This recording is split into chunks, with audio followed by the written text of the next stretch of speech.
बहुत बहुत बधाई अर्पित जी आपको 136 रैंक लाने के लिए। यूपी की गलियों से होकर के किस तरह से व्यक्ति आईएएस बनता है। और सबसे बड़ी बात है कि हिंदी साहित्य में पूरे भारतवर्ष में सर्वोच्च अंक 289 अंक आपने प्राप्त किया है, इसके लिए और भी बधाई। और इसी के साथ साथ निबंध में भी 129 अंक, 129 अंक, शानदार हैंडराइटिंग। तो अर्पित जी की बहुत सारी खासियत है जिसमें इन्होंने बहुत बेहतर प्रबंधन के साथ आईएएस का एग्जाम पास किया है। समय का प्रबंधन, हैंडराइटिंग बहुत ही सुंदर अर्पित जी की। और इंटरव्यू में भी 171 अंक, शानदार अंक प्राप्त किया। और इसके पहले इन्होंने ही बताया था कि संवाद आईएएस से सुषमा सागर जी ने पिछले वर्ष 282 अंक ला करके इंडियन पुलिस सेवा, यानी हम लोग संवाद आईएएस में हिंदी साहित्य में प्रत्येक वर्ष सर्वोच्च अंक देते रहे।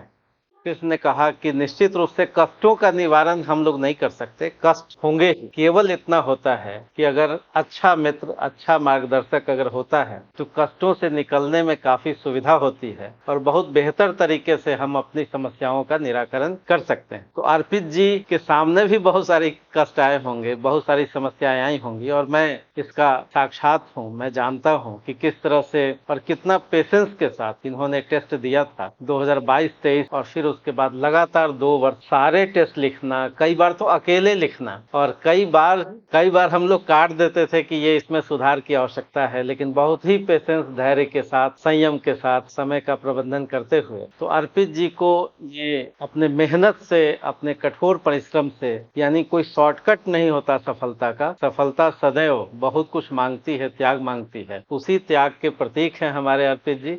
बहुत बहुत शुभकामना आपको अर्पित जी, शानदार।